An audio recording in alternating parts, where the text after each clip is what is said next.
দ্বিতীয় মেয়াদে ক্ষমতার মসনদে বসার পর থেকেই মার্কিন প্রেসিডেন্ট ডোনাল্ড ট্রাম্পের রোষানলে ইরানের সর্বোচ্চ ধর্মীয় নেতা আয়াতুল্লাহ আলী খামেনি তেহরানের পরমাণু কর্মসূচি বন্ধ ও ইসলামী প্রজাতন্ত্রের পতন নিশ্চিতে সম্ভাব্য সব পদক্ষেপই অব্যাহত রেখেছে ওয়াশিংটন। গেল বছর তেহরানের 3টি গুরুত্বপূর্ণ পারমাণবিক স্থাপনায় হামলার পর ট্রাম্প প্রশাসনের লক্ষ্যবস্তুতে ছিল তেহরানের অর্থনীতি।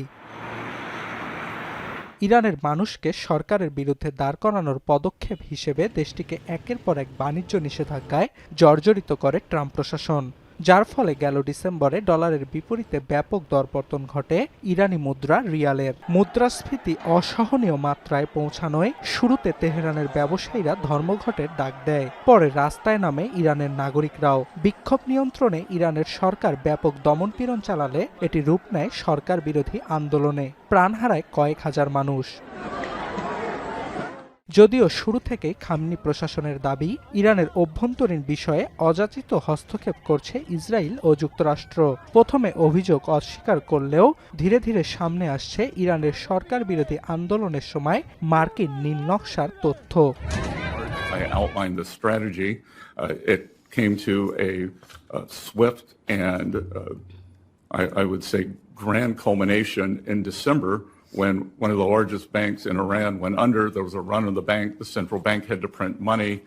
The Iranian currency went into free fall. Inflation exploded, and hence we have seen the Iranian people out on the street. সাধারণত অন্য কোনো দেশ থেকে পণ্য কেনার জন্য একটি রাষ্ট্রের কাছে পর্যাপ্ত মার্কিন ডলার না থাকলে সেটি অর্থনীতির ভাষায় ডলার ঘাটতি হিসেবে বিবেচিত হয়। বিশেষজ্ঞদের অভিমত, যুক্তরাষ্ট্রের মূল টার্গেটে ছিল তেহরানের তেল খাত, কেননা তেল শিল্পকে ধ্বংস করে দিতে পারলে দেশটির অর্থনীতির ভিত্তি ভঙ্গুর হয়ে পড়বে।